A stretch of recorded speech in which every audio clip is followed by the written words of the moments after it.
Les élus de la CDC de Podensac ont demandé à la Chambre de commerce et d'industrie de Bordeaux de lancer une expertise sur le territoire pour en mesurer tout le potentiel économique. Ce partenariat a été officialisé par la signature d'une convention liant les deux entités pour une durée de 3 ans. Bernard Mateille, le président de la CDC, a exprimé sa satisfaction et ses attentes au moment de parapher le contrat. Plusieurs axes se développent, la recherche et l'accueil et le soutien aux entreprises, la réhabilitation commerciale et artisanale des centres de village. On essaie d'assurer aussi la promotion et la commercialisation de produits touristiques en collaboration avec les professionnels et les organismes concernés. Et bien entendu, le soutien à la viticulture. La convention que nous allons signer ce soir, Monsieur le Vice-président, va nous permettre effectivement de mieux cibler les besoins de notre territoire, de créer un vrai partenariat. Et c'est dans ce sens, effectivement, que doit aller l'histoire de notre territoire.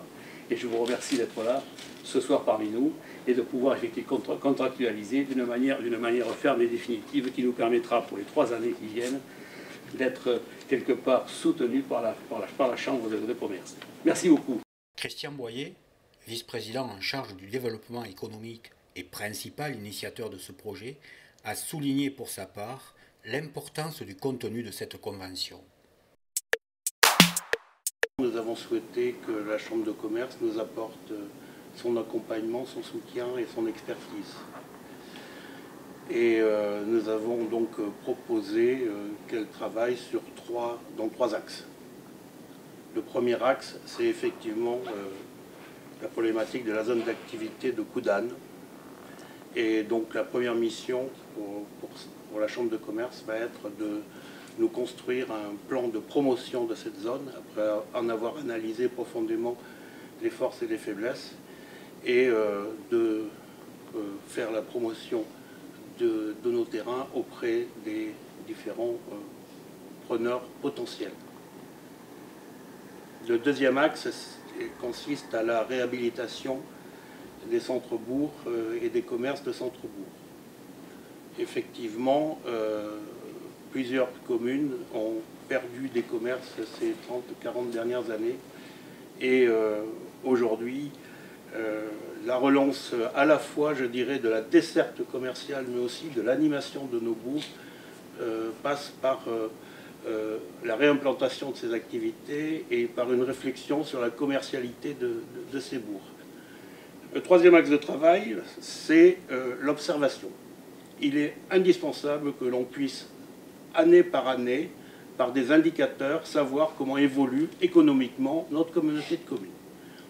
Et donc, la Chambre de commerce nous fournira chaque année un tableau de bord avec les indicateurs officiels, plus d'autres indicateurs qu'eux-mêmes produisent, des indicateurs sur l'emploi, sur la création d'entreprises, sur la population, mais aussi des indicateurs, par exemple, sur le comportement d'achat des ménages. Un des points que l'on a fait ressortir, c'est que nous avons sur notre communauté de communes, puisque la Chambre de commerce nous a fourni il y a quelques semaines les chiffres, c'est que notre communauté de communes avait une forte évasion commerciale. Ainsi, 66% des dépenses de nos ménages se font à l'extérieur de la communauté de communes.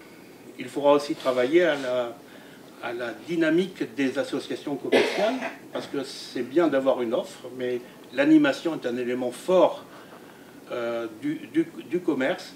Et là aussi, je pense que nous avons 2 associations commerciales fortement dynamiques sur notre communauté de communes, Podensac économique et l'association de Barsac. Mais je crois qu'il serait peut-être nécessaire que d'autres associations, que d'autres commerçants dans les communes un peu équipées se structurent et développent des programmes.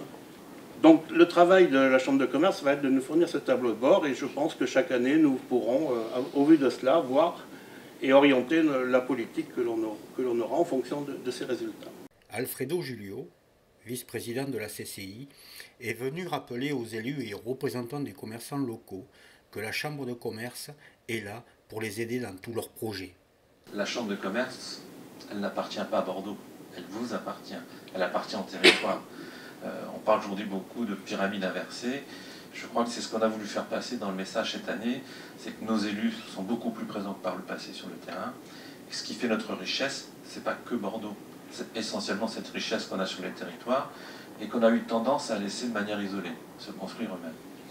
Et une chambre de commerce, elle a des outils d'analyse en temps réel, et ces outils sont à votre disposition.